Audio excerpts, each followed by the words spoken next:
充分应用到我们这个新能源汽车的整个设计和这个生命周期里面。好，那好，大家欢迎ESI Group CEO Miss Crystal。Thank you, Dr. Shang.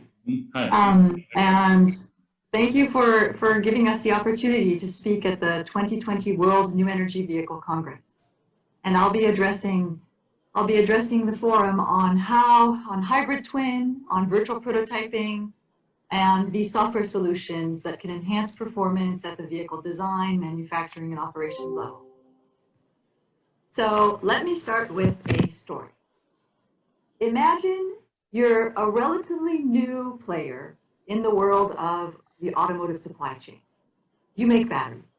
And imagine that you are bidding for becoming the battery supplier for a very large German OEM and their new generation of electric vehicles. And now imagine that halfway through the bidding process, and the bidding process is not very long, it's about 8 months. So at month 4, the German OEM tells you, we are removing the physical, the real prototype aspect of our bidding system. The evaluation of our choice, the evaluation of the performance of the battery inside of our vehicle system will be done entirely virtually. Well, that's what happened to Ferris's. And believe it or not, they won a 10 billion, actually more than a 10 billion euro contract with Daimler-Benz. And this is what they had to say upon winning the contract. The head of the whole program conducting the bidding process went out of his way to tell us that the mechanical simulation was an instrumental part in helping us get the design approved. We could not have done that without ESI. Our partnership with ESI is truly strategic in bringing our simulation capabilities to a global leading standard. So how did that come to be? How did that come to be that a first-time bidder in a established OEM process, in partnership with a medium-sized CAE player, wins such an important disruptive contract in a very disruptive setting? Well, that's what I'm going to spend the next 18 minutes or so explaining and sharing our journey. So first, I should say a few things about our company. ESI Group is 47 years in business, over 20 different countries, 1,200 employees, and 19 R&D centers. I'm sitting in one of them here in the Silicon Valley, but 2 of them are with you in China, in Beijing, and in Shanghai. We made our mark in the world in the mid-'80s when we initiated and pioneered predictive simulated automotive crash testing. And that's what it looked like in the 1980s. These models that you see to the left of the slide are actually part of an exhibit now here in the Silicon Valley where I sit at the Computer History Museum. Well, now look at what it looks like in 2010. This is not a movie. This is a rendering of a frontal or side frontal simulated crash test on a German vehicle on an Audi. And the picture to the far right is the picture of our chairman and our founder, Dr. Alain de Rouvray, who's the lead author on this paper that I'm presenting today. For time reasons, he could not join us, so I have the great honor of presenting on behalf of our entire company. Well, that's what it looks like in 2010. You want to see what it looks like in 2019? This is it. Here you have the numerical representation of the car to your left. This is a mid-market car on the French market from Renault. And what do you see? You see, of course, the full structural crash test, models that are, not imagine how large they could become back in the 1980s when we started this. Airbags, multiple passengers. And what's actually most remarkable on this slide is the sentence, first time right. What that means is that this vehicle that you see was released onto the market with only one physical crash test. The first car off the assembly line was crash tested in order to earn the 5 stars at the Euro NCAP. The second one off the assembly line was for sale. You have to compare this to traditional vehicle development of any energy type, right? Internal combustion engine, electric, any other type of new energy. you have to combine this to compare this to what is traditional, meaning hundreds of prototypes used in the development of a vehicle and tested, many of them crash tested, compared to just one, right? And this is important because our business, which is virtual prototyping, is thus not the same as simulation. As you know, simulation tools have penetrated all of our industries, right? For certain transportation and automotive. The past decades have seen a growing adoption of numerical simulation. And yet, we as industry still rely heavily on physical or on real testing. I once read a study according to which for every $1 spent on simulation, $7 were spent on real testing. So we know that that the spread of simulation is not the same as emancipating from real tests. And for us collectively to be able to embark on the type of incredibly ambitious scenarios that Dr. Shang was describing, we know that we need to be able to go very fast. And we also know that we need to be able to project ourselves into a world that doesn't exist today and that didn't exist into the past, and we need to emancipate from real testing. Let me tell you a little bit more about that world that we inhabit now. It's the outcome economy. And the outcome economy is about results, right? We don't sell cars, we sell mobility. And we don't sell any type of mobility. We sell mobility that is supposed to respond to socially mandated outcomes, results. And this is what industry is responding to, and it is what is creating immense transformation motion inside of our industry. So the word outcome economy is actually relatively recent. It was coined by an MIT professor in 2016, Joseph Barkai, and he used a really neat analogy. He said, what people need is not a drill. They don't need a toolkit. What they need are holes. They need a hole of the right size at the right place. And I think it's easy for you to apply this reasoning to our industry, to the topic of today's conference, right? What we want mobility that's safe. We want mobility that's comfortable. We want mobility that's reliable, right? We want lasting battery ranges. And of course, we want all of this in the new energy style, meaning low environmental impact. And now you start seeing these outcomes. Those are the outcomes we want: safety, comfort. And their interoperability, their interactions are the critical challenge for new energy and electric vehicles. Because in getting first to market, you have to figure out all of these outcomes. And once industry has started committing to outcome, right, versus committing to product, industry starts also becoming imaginative with respect to the business models. Now we're not just selling cars, vehicles anymore. We're potentially selling the results. And so I like to use an example that comes from France. This is a startup in France. And not only do they not sell cars, they don't even sell mobility. What they sell are built-in, portable micro factories that can be shipped across the world to serve small markets that don't have the big vehicle distribution infrastructure. You can assemble your car, it's flat packed, it's like IKEA. You can assemble your car locally, and this company sells licenses to these micro factories. So imagine, this is a very different world that we now inhabit, where new companies can be developed and emerge from such imaginative ideas.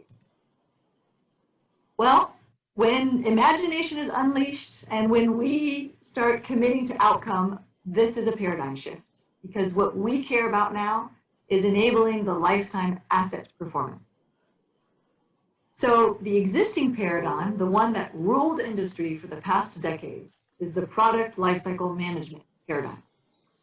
The one that we need towards evolve to is one that we at ESI, we call the PPL, the product performance lifecycle, where the challenges of the existing paradigm are to design, manufacture, and certify a new product. And don't get me wrong, this is still very, very important.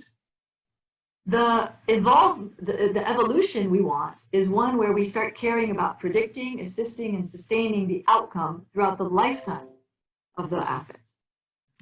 And what is the numerical response to this? Well, we saw, as I said, we saw the wide-scale penetration of CAE tools, and their real benefit is, of course, to reduce tests. But as I mentioned, this isn't yet the world we live in, right? The benefit that we all need to require is no real tests, because without that benefit, we're actually not going to be able to go into thinking outcome, into thinking full lifetime asset performance. And so the benefit we all require now is actually no unplanned downtime, because when you sell outcome, you sell uptime. So Dr. Shang mentioned the concept of hybrid twin, and this is the concept that we have developed to be able to invite industry to walk down a path with us to be able to commit to outcome.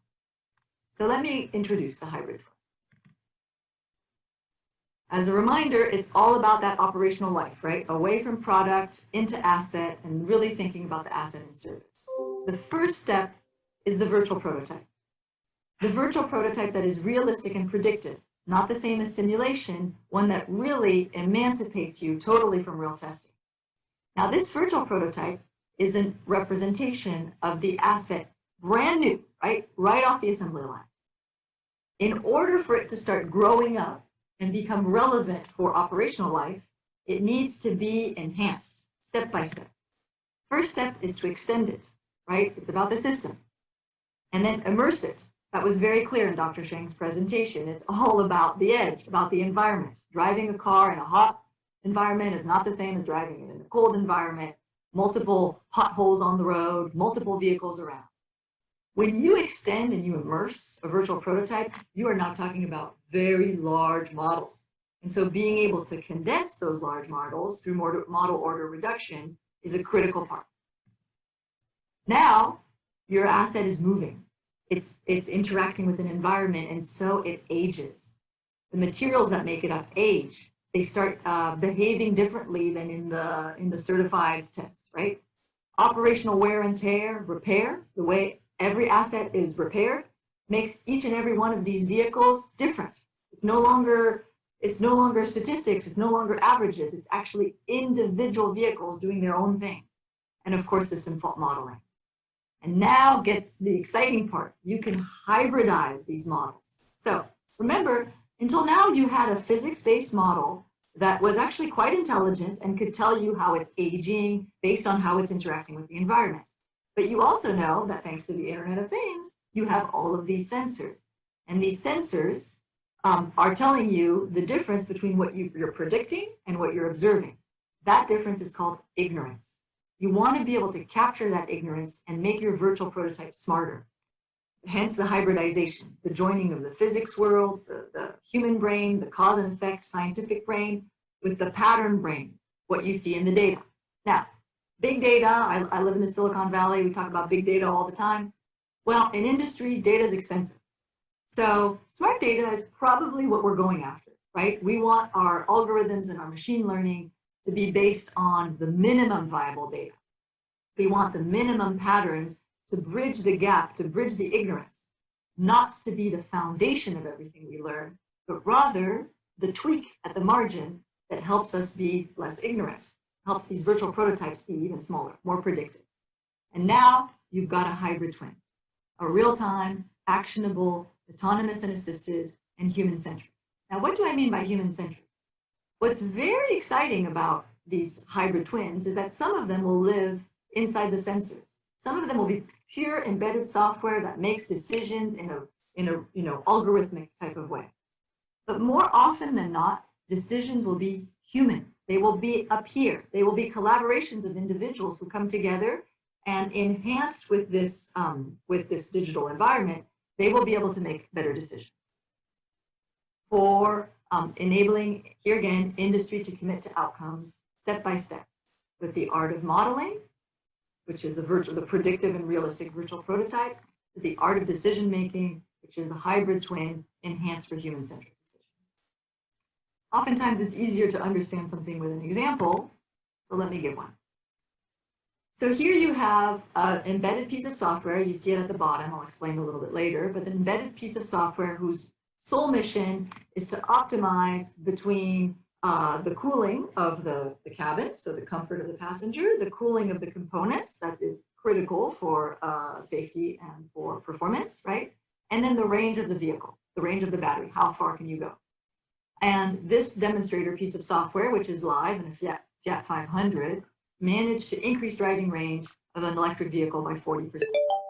Now, I relate very much to this example. What you see down here, actually, if you can tell in the software, you see a steering wheel, and you see the shadow of an occupant, and then you see a heat map that actually talks about the comfort, the thermal comfort inside the cabin. I drive an electric vehicle, and I have 3 children in the back, and when I start seeing the battery range come down and come a little too close to red, I turn around and I tell my kids, sorry kids, we're turning off the air conditioning because I need to make it home. Well, it's very human-centric. It's not necessarily very intelligent, but if I had a piece of embedded software that enabled me to make that trade-off in a way that I understood, oh, I really need to make it home, or, well, you know, we can cool the cabin a little bit more and maybe we can stop at this charging station for 15 minutes to have a snack. If I was able to do things like that, it would be very helpful. And that's the promise of the hybrid twin, embedded software that enables trade-offs. So you're probably thinking, well, gee, the environment is the critical factor here, right? Because every vehicle ages and operates differently according to the climate, according to the road conditions, according to the driving conditions. And you're exactly right. Environment is critical. The ability to model the environment is what is going to make these pieces of embedded software so powerful. Whether it's water, right, fluid-solid interactions, so you see deep water conditions, shallow water conditions. It affects, of course, the drivability, but it also affects structural things like underbody rupture, corrosion, thermomechanical fatigue. And here again, these are not movies. These are renderings of computations. Below, what you see is literally when the rubber hits the road, right, the tire hitting the road, tire deformation, and the way it affects the suspension and the tire footprint. The fact that all of this is possible, that it can be condensed, very small models for real-time decision-making, this is critical to our ability to deliver hybrid. So now you must be wondering, well, how do you walk that path? How do you go down this step-by-step journey to be able for industry to be able to commit to outcome? And here my answer is very human. I showed you all the technology, but at the end, it's really about how we deploy it to create value. And the Fiat example I had given you was a project that was done with 14 partners. And this is very important in the approach, right? It is a co-creation approach. We have branch offices across the world, including a multi-decade activity in China and in Germany, with local specialists in predictive modeling for co-creation with customers. And co-creation is the customer, it's us, but it's also the ecosystem of university and science that we anchor in to be able to refine these models to the point where they really are predictive. So we have a globally recognized scientific committee. And to the right here, you see the picture of Dr. Francesco Cinesta, who's the director of and president of our scientific committee, and who is a world-renowned authority on computational mechanics. He was recently the recipient of the Zinkowitz Award, which is the highest honor that the International Association of Computational Mechanics gives away. And he was also the recipient of France's highest honor, scientific honor, last year. And thanks to this scientific committee and the stature of people like Professor Cinesta and collaborations that we have created over the decades, we have a relevant and local and global ecosystem that all of our customers can tap into to walk this path. So of course, I feature here our strong academic ecosystem in China, and Dr. Shang, your university is right there, right in the middle, Tsinghua, nice purple logo. But we also have in multiple regions and provinces, we have deep relationships with universities to help our customers enhance their models. And of course, this is true globally. We have partnerships with several universities around the world, in addition to these collaborations that I mentioned. So now I think I'm ready to answer my question. How did Ferris's Energy win? Why? Why did they win? Well, using the language that I've shared, clearly this was not about drills, right? It was not about a simulation toolbox where you could pull all the different physics and figure out how to interpret this test. There was no physical prototype, no real prototype. It all had to be integrated, and it had to be about the outcome. It had to be about the safety. It had to be about the range and those interactions. And so this was co-created with ESI Group. We have numerous services engineers who can run these models in partnership, and an ecosystem of partners. Many universities in China are actually gradually contributing to increasing the predictability of these models. And we continue with local expert support in the areas where our customers are. In this case, Silicon Valley, China, and Germany. For what benefit? With the art of modeling, Verisys can deliver predictive battery performance inside the vehicle to address the outcomes that Daimler cares about: safety, weight, range. And the art of decision-making, collaborative, intelligent decision-making with simple visual solutions for communication with your customer, the OEM. So we have been doing this for decades, walking this path, starting with mastering predictive virtual prototyping. And you see here in automotive, you see our references: North America, Europe, Asia. And what motivates us and what keeps us walking this path with our customers is, of course, our shared global common interest, which is so beautifully depicted in your conference today. What is our common purpose? Enabling sustainable and healthy development of new energy vehicles. For safe mobility, we've had a commitment to safety. Collectively, we've experienced so much progress in safety, but that's not enough anymore, right? More people need to be able to move around. When we're making decisions, more people need to be consulted and included. And for the sake of our planet, lower environmental impact. So we at ESI are into boosting collaboration towards performance. Thank you for your attention. Hi. Oh yeah. Thanks, Crystal. Yeah, I think I'm very impressive. Yeah.那我说中文哈。Yeah. 对。对，就刚才提到的 art of modeling、art of decision making。Yeah， 这是我第一次听见哈。Maybe yeah, due to time, right? Maybe I have two short questions. Yeah. First, yeah. Kristen, first question I worry about more, yeah, is how the weather in California now? Is still orange? Is the weather in California still orange? No, thank goodness. Okay. Yeah, I think yes, I hope it should be coming better because right now the Beijing weather is blue. Yeah, it's pretty blue. It's blue. Well, I guess it creates real global bonds, because now we're really all in this together. Okay. Yeah. Good luck. Okay. Second question. Yeah. So I remember. Yeah. So I first talk about the zero downtime, zero prototypes. Yeah. So I remember you guys still have 3.0, right? Yeah. Can you share a little bit about the other zero things? Yeah. Zero down. 等一下，那我说一下哈，就是说ESI Group 除了这个 Hypertune 之外呢，也提出了就相当于是3个 zero 吧，也相当于说从这个传统的仿真，我想跟刚才的介绍大家可以看到，确实应该跟现在的仿真是不太一样，并不仅仅是离线在设计阶段，其实主要是在整个全生命周期阶段。那么更主要来讲，在我看来，就是现在是把我们传统的 Simulink 是吧？在 BMS 也好，那么 Simulink 这些怎么跟 real time 哈实时的接在一起来贯穿车辆整个这个生命周期所以说，比如说介绍刚才能提到这个电池哈这个续航40%就40%哈，这还是很让人振奋的哈。OK go ahead yeah. Christian, yeah. Can you share more about the Of course. About the zero things? Yeah. So indeed, the first zero is zero tests. The second zero is zero prototype, and the third zero is zero downtime.